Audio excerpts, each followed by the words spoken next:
Police sir వచ్చేసరికి భయపడక తప్పలేదు గురు. వాడు డేవిడ్ని తీసుకెళ్లాక అబ్బాయిలిద్దరు కలిసి జలగ మంత్రం తేలు మంత్రం వేసి వాడి పొట్టలో ఉన్న నిజాన్ని కక్కించేశారు.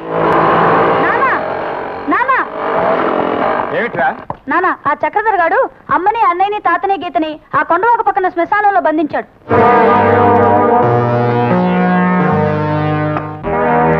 ఓ పట్టాభిరామారావు, ఇప్పటికైనా కళ్ళు తెరుచుకుని నీ ప్రాణాలు నీ వాళ్ళ ప్రాణాలు కాపాడుకో. ఆయన మేలుకోవటం కాదురా, నువ్వు నిద్రపోతావు శాశ్వతంగా. మూతి మీద మీసాలు మొలవనే లేదు, అప్పుడే ఎంత రోషం రా నీకు. ఏమే పెట్టమోహం, నువ్వు కన్నవాడికి వీడికి ఇంత కోపం ఉంటే నీకోసం కలవగన్నవాడిని వీడి బాబు మీద నాకెంత కోపం ఉండాలే. పుడతలా ఎగిరి పడుతున్న ఈ పుడతల్ని నా మీదికి రావద్దని చెప్పు, మసైపోతాడు. వినాశకాలే విపరీత బుద్ధి అని నీకు చావు దగ్గర పడింది కాబట్టి నీకు చావు తెలివితేటలు పుట్టాయి. పిచ్చిదాన, వెంట్రుకేసి కొండలు లాగుదామని ఇన్నేళ్లుగా ట్రై చేస్తూనే ఉన్నాను, కానీ వెంట్రుక తెగిపోతూనే ఉంది. ఇప్పుడు గొలుసులు వేసి ట్రై చేస్తున్నాను, తప్పకుండా కొండొస్తుంది. నువ్వేం కంగారు పడకు. మామయ్య, మర్యాదగా ఆస్తి నా పేర రాసి సంతకం పెడతావా లేదా? చుట్టానివి కదా అని సెంటిమెంట్తో పుచ్చగిస్తుంటే మౌనంతో నాకు మెంటలు తెప్పించేటట్టున్నావు. సంతకం పెడతావా లేదా నీ కూతుర్ని మనవణ్ణి సమాధి చేయమంటావా? మీ అమ్మ నీకు వసక్కువ పోసిందా, అందుకే పిచ్చుకోకలా వాగుతున్నావు. చూస్తుండు, మా డాడీ వచ్చి నిన్ను మళ్ళీ మనిషి జన్మచ్చకుండా మట్టిలో కలిపేస్తాడు. ఊరి బుడత వెధవా, వాడు వచ్చేటట్టున్నాడు. ఇక డైలాగులతో వార్నింగ్ ఇస్తే లాభం లేదు, డెత్ ఫినిషింగ్ ఇచ్చేయాల్సిందే. ఆరాయి కూడా మూసేయండి. వాళ్ళిద్దరు నోళ్ళు కట్టి, లేకపోతే మనం ఎక్కడ సజీవ సమాధి చేశాము అరిచి మరీ చెప్పగలరు.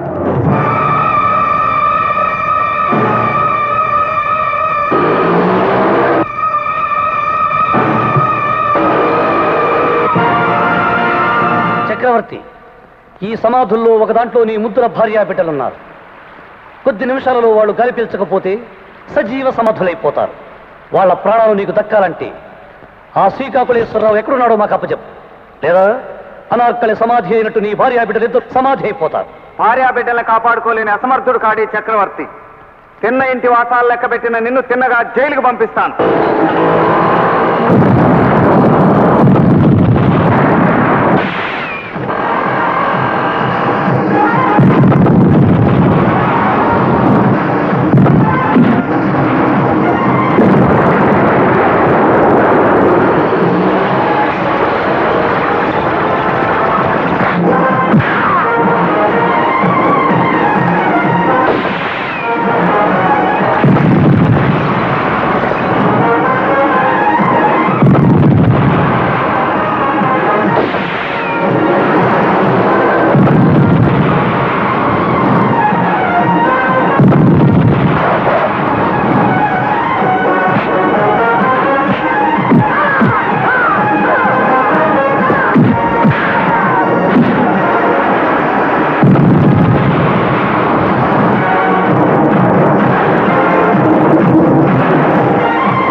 మన మొహాలు కదా ఒకటే తక్కువ బుడతండి పట్టుకురారంటే తెల్ల మొహాలు వేసుకొచ్చారు పట్టతలనా ఎళ్ళలా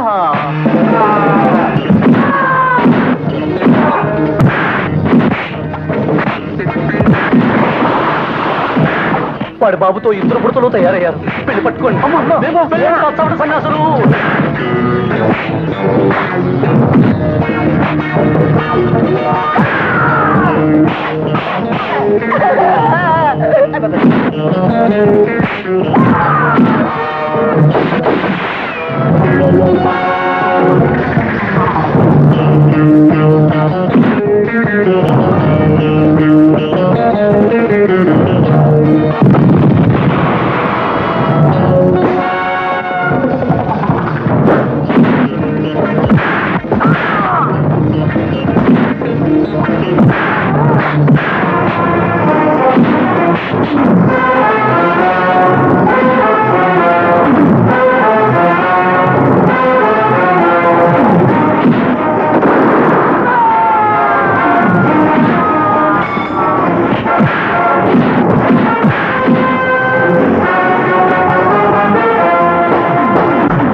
ఇన్స్పెక్టర్ 13 సంవత్సరాల క్రితం ఒక హత్య కేసులో అసలు ముద్దాయి ఈ చక్రధర అనడానికి నేను తీసుకొచ్చిన ప్రత్యక్ష సాక్షి ఈ శ్రీకాకుళేశ్వరరావు. ఆయన్ని కోర్టులో హాజరుపరచండి. నాతో నీకేం అవసరం బాబు? ఉంది బాబు, వెంట్రు కేసు కొండను లాగుదాం అనుకున్నాను, రాలా. పోనీ గొలుసు వేసి లాగుదాం అనుకున్నాను, రాలా. ఏం వేసి లాగితే కొండొస్తుందో నువ్వైనా చెప్పు పుడతా. పోలీస్ స్టేషన్ లో చెప్తారు, పొర పెడతా.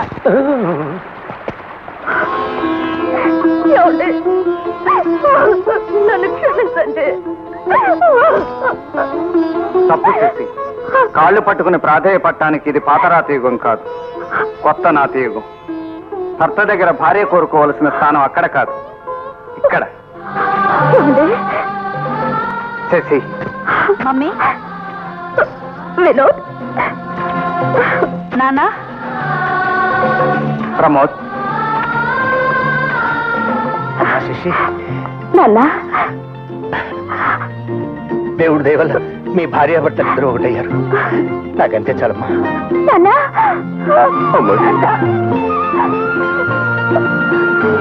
చక్రవర్తి బాబు, ఆడదానికి భర్తన్నా అండగా ఉండాలి, తండ్రన్నా అండగా ఉండాలి. దైవంలాగా మీరు మా తండ్రి కూతుళ్ళని కలిపారు. తండ్రి కూతుళ్ళను ఆయన కలిపితే తల్లిదండ్రులను వీళ్ళిద్దరు కలిపారు. అయితే ఇది కొడుకు తిద్దిరి కాపురం అన్నమాట. గొప్పగా హ్యాండిల్ చేశారు బాబు.